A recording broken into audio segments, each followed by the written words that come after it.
Roger, what achievement are you most proud of? What achievement is one I'm most proud of? I think it's a no-brainer. I think it's the Magnify Giving Program. Of course. I mean, it is because I really think that's I could pass on. I think everybody wants to make a difference in the world, leave a legacy. And I think through the Magnify Giving Program, that who is Roger? Who is this person here? Oh, no, hopefully Roger's a loving and kind and generous person, thinks about other people. I feel all the time, I'm a human being, I'm not perfect at that. I mean, that's a constant struggle.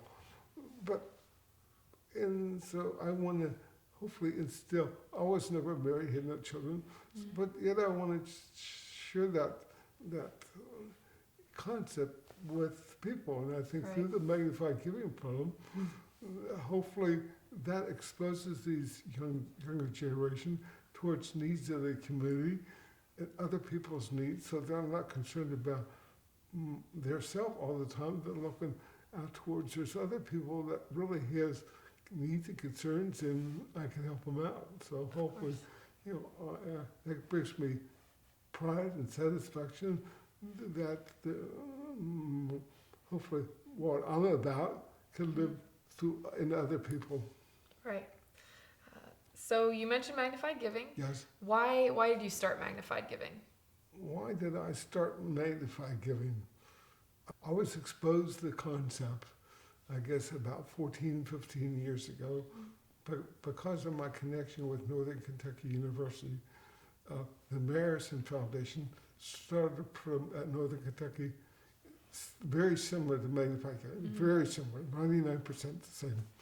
And I was having lunch with Dr. Approved by the president, and we was almost going out the door, and he just shared to me, "Oh, Roger, we're doing a program over here. We're giving money to youth, and they have to go out and see what the needs are of the community, come back and make a tough decision, make a tough decision on who to help out." Ooh, what a wonderful idea! I mean, he wasn't trying to sell me on this. Right. This is supposed to be the concept. I thought I would be interested in that idea. Boy, I walked away from that. Boy, what a wonderful concept. Yeah. Because every year I've been blessed to have funds, and I struggle not to whether to write a check, but who do you help out? I mean, there's poor here in our town, but there's poor around the world. So you do, or the fisher's a fisherman. Do you put your money in a hungry person that has no food for tomorrow? Well, you could feed them, but they're still going to be hungry the next day. Or do you educate the people so they won't? So, oh my! If I get the young people involved, maybe someday there'll be a little Roger. Let them make these tough decisions. Right. And that was just a concept. And friend of mine, knew Father Michael Graham, the president of Xavier University, and they got me a appointment with him. I shared that concept with him, and it worked. It worked. It worked. There was an award ceremony at the end of the year. All the kids there, and they're excited and what they did. And boy, this vision of helping out other people, works. And then, what do you do with it? In other words, what I'm saying. So if somebody went to Wright State or Mount St. Joe or UC, they got me an appointment there. And I got 16 colleges involved. Wow. Oh my! And then, I guess about 8 years ago, this could work in high schools.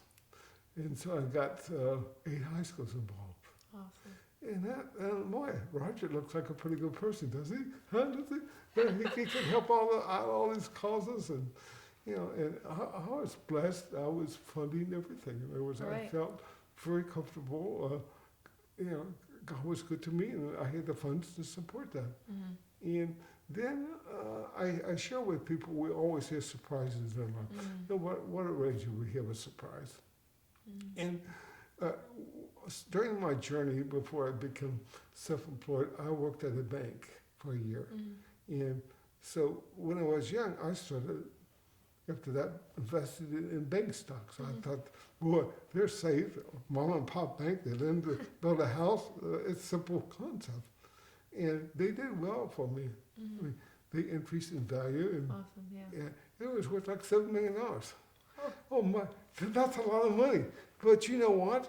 That was earmarked towards other people Right. because I live in the same house. I live in the same house all my life. It's a $60,000 house.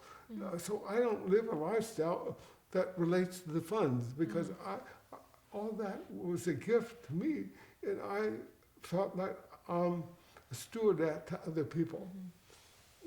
But then, here's a lesson people should learn, and I learned the hard way, is because I wasn't diversified in my investments, I hit them on all my eggs in one basket, Lindsay, and that's no good. Right. That's not good. In 2008, 2009, the banking industry that was worth $7 million Yeah. within a few months became worth $65,000. Oh my goodness. And I was wiped out. And I was even on margin. That means I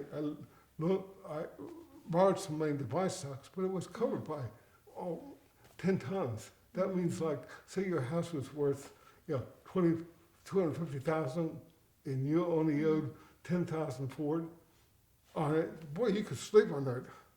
Yeah, my house is worth $250,000. I only owe 10,000. I'm not taking any risk, but because I was in margin, that value of that house Right. went down to 8,000. And I lost the house, so I lost the stocks. So I lost the ability to help out. Right. I mean, all the things that I've been doing all my life, that was gone forever, because I lost the security. So I really suffered it inside. I went through the 5 sisters of death. Why me bargaining? I could have sold any time. I was really, hurting inside. Right. I mean, I felt that I let down all these people. I mean, I had 16 colleges and 8 high schools, all these young people dependent upon my funds, and they're gone. They're not only gone, but over the years, I was so blessed that, like at Christmas time, sometimes I was writing $300,000, $400,000, $500,000 in checks to all these organizations. Right. And that was gone forever too. So I lost. And I was doing that silently. Nobody knew.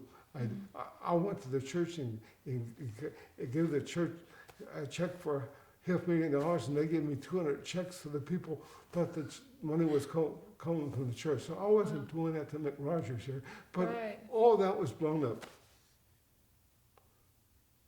All that was gone. Right. And so I took it on myself to go back to all these people and apologize. In other words, I was suffering inside, and I didn't send them a Dear John letter. I didn't, because that could have been the easy way out. Right. But I faced the music.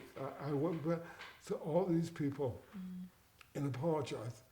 And one of the college presidents of Mercy College up in Toledo, Ohio, who did the program, said to me, he said, Roger, I'll never forget this. He said, Roger, we're going to continue this program with or without your funds, because this is what we're about, teaching young people how to give back. He said to me, Roger, why don't you reach out for help? People are generous and they like to help good causes out. Yeah. So because of that, because of what he said, that inspired me to reach out for help. Yeah. So I made Magnify Giving a nonprofit, like a 501c3. I had to apply, to the government so people could give money to that. And so that Christmas of that year, instead of being in charge and a powerful person, writing all these checks and think, boy, I'm a good person, I can help out a lot of those. That's powerful. That could be powerful. You get the big head and think, anyway, I didn't, but anyway, you could be. I had to become the beggar. So anybody I knew, I sent a letter asking for help. Wow. I didn't tell them anything that I'm telling you about my financial commitment loss. I just told them all the things that Magnify Giving, how it touches the heart of young people, how it conversions, change your outlook on life. and people responded. Wow. And because of their response and their funds by other people other than Roger, the program was able to go from 16 colleges to 34 colleges, Wow. and then from like 8 high schools, and this year we got 63. And it's all supported by other people, generous, that wants to help, that sees my vision. So that really touches my heart. It really does, Lindy. It really, because now we have a board of directors, we have alumni association, we have an executive director. My vision now is not dependent upon me anymore. Exactly. It's dependent upon other people. So that brings me joy and happiness. Success. How about that? Success. There you go. There we go. That's awesome.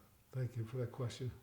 Now, Roger, what do you hope that Magnified Giving will accomplish, say, in the next 10 years? In the next 10 years, what do I hope that will accomplish? Well, I'll take it one step at a time. We're 8 years old now, and in 2 years will be our 10th year anniversary. So we're at 63 schools this year. So our goal for 2 years is 100 schools. Okay. For our 10th year anniversary, 100 year. So that would mean 8 more years. So at that rate, hopefully it could be maybe 500 schools. Who knows? Absolutely. So my vision for Magnified Giving is this idea, this concept is in every school in the country. We would really have a peaceful country. Yeah. I mean, if everybody was thinking about other people, I mean, I think it touches people in many ways. In other words, this concept, such a simple concept of thinking about other people other than yourself. I think it would bring joy, happiness to people. The youth suicide rate, I think it would always be suicide, but I think it would go down because you're thinking about other people. You're not thinking about yourself. Right. So that's my hope for 10 years, maybe 500 schools. Awesome. Thank you. Now, how can a person with limited resources be a philanthropist? How can a person with limited resources be a philanthropist? They can be a philanthropist by, I think the word philanthropy, a philanthropist comes from the Greek word brotherly love. Okay?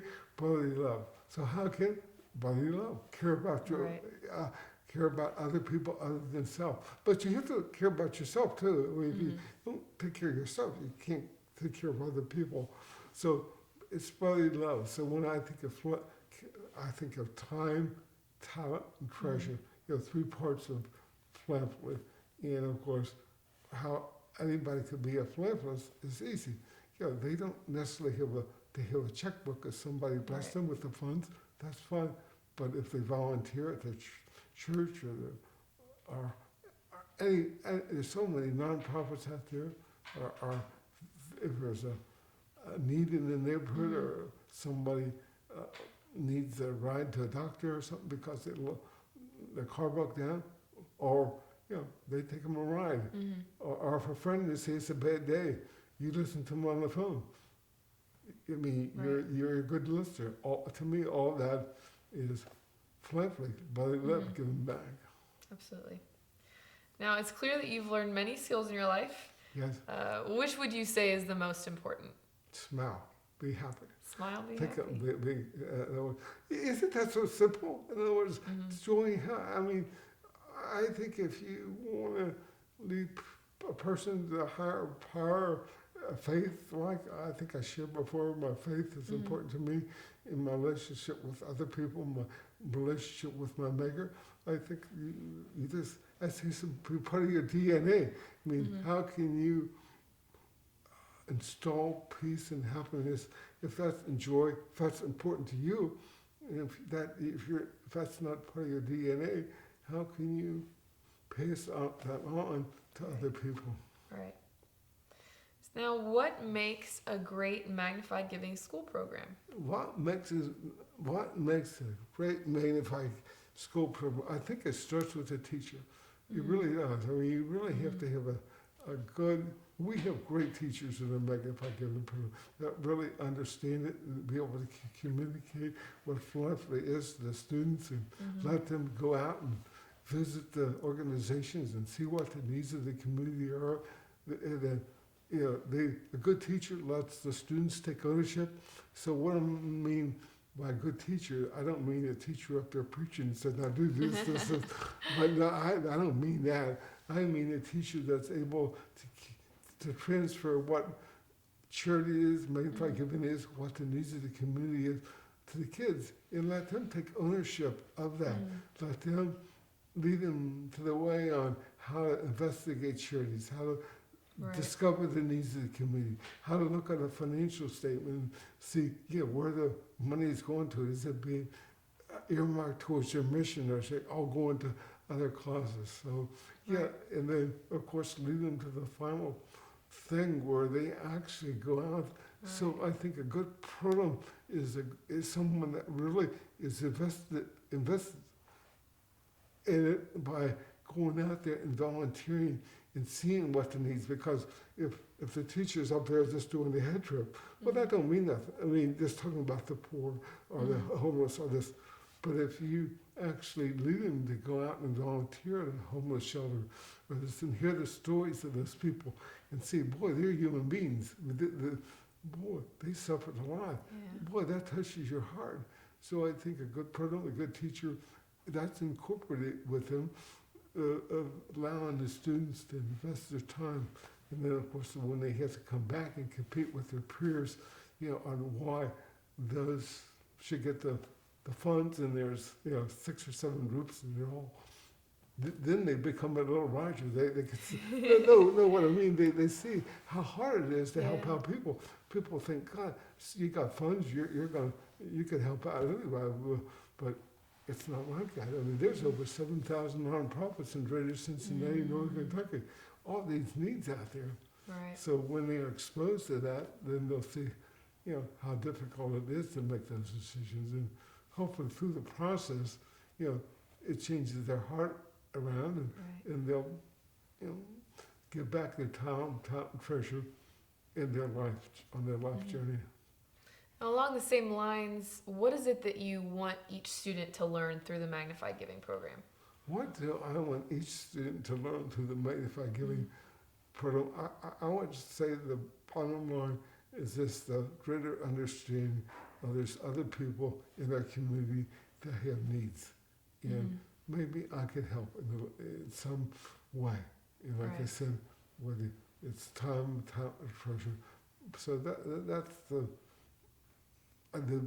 biggest is to take the awareness of what life is all about me. No, there's other people. It's them too. So it's that balance in life, that rhythm. Yeah, I'm good. I'm a worthy person, but there's other good people out there too. Right. And some of them had misfortunes in my life, and maybe I could help them out through my time, talent, and treasure. Right.